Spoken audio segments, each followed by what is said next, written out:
Mga kapuso, welcome sa ating regular webcast at mula dito sa GMA I Am Ready Command Center, ako po si Nathaniel Cruz.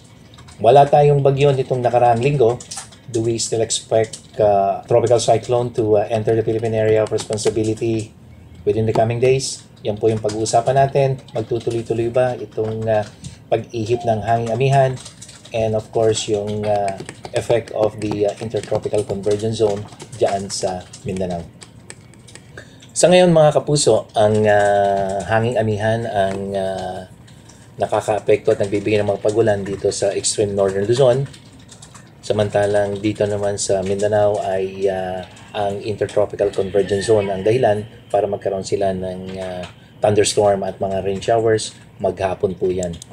At punta tayo dito sa ating rainfall forecast. Makikita natin na pangkaraniwan, kulay green lamang yung nakikita natin.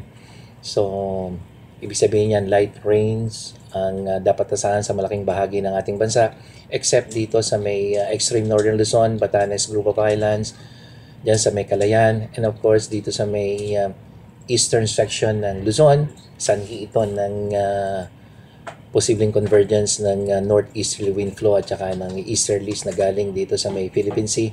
Sa Visayas, sa susunod 2 araw, light rain showers ang dapat asahan natin, pero meron ding kuminsan ay katamtamang pagulan sa may eastern section.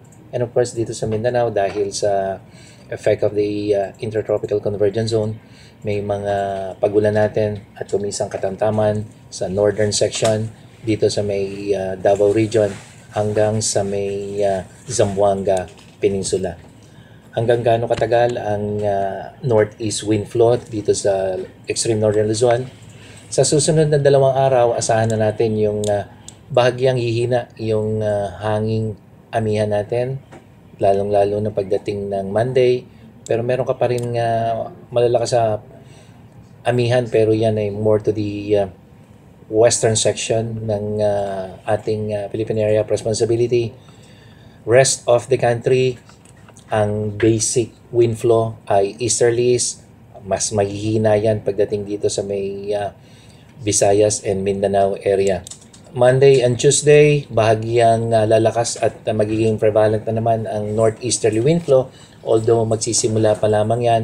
But the rest of the country, particularly sa eastern section, expect light easterly wind at yan ang magiging dahilan upang magkaroon ka pa rin ng mga thunderstorms and rain showers, especially during the evening and afternoon dito sa may Visayas at Mindanao.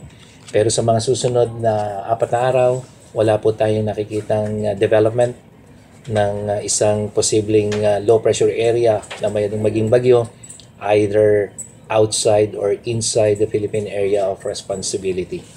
So, dahil wala po tayong inaasahang bagyo sa mga susunod na araw, hindi ibig sabihin yan, dapat hindi na tayo I am ready.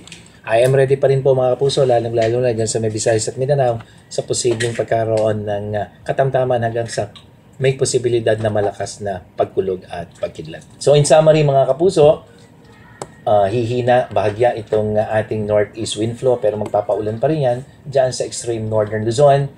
Dito sa may ibang bahagi ng bansa, asahan na rin natin yung mga light rains, particularly southern Luzon, andyan sa may Visayas, dahil po yan sa easterlies, and most likely sa Mindanao, tuloy-tuloy yung occurrence of thunderstorms and rain showers dahil yan sa oscillation of the intertropical convergence zone. Pero ang isang magandang balita mga kapuso, sa mga susunod na araw, we do not expect formation of tropical cyclone inside or outside the Philippine area of responsibility. Mula dito sa GMA I Am Ready Command Center, ako po si Nathaniel Cruz, ang inyong naging tagapagulat.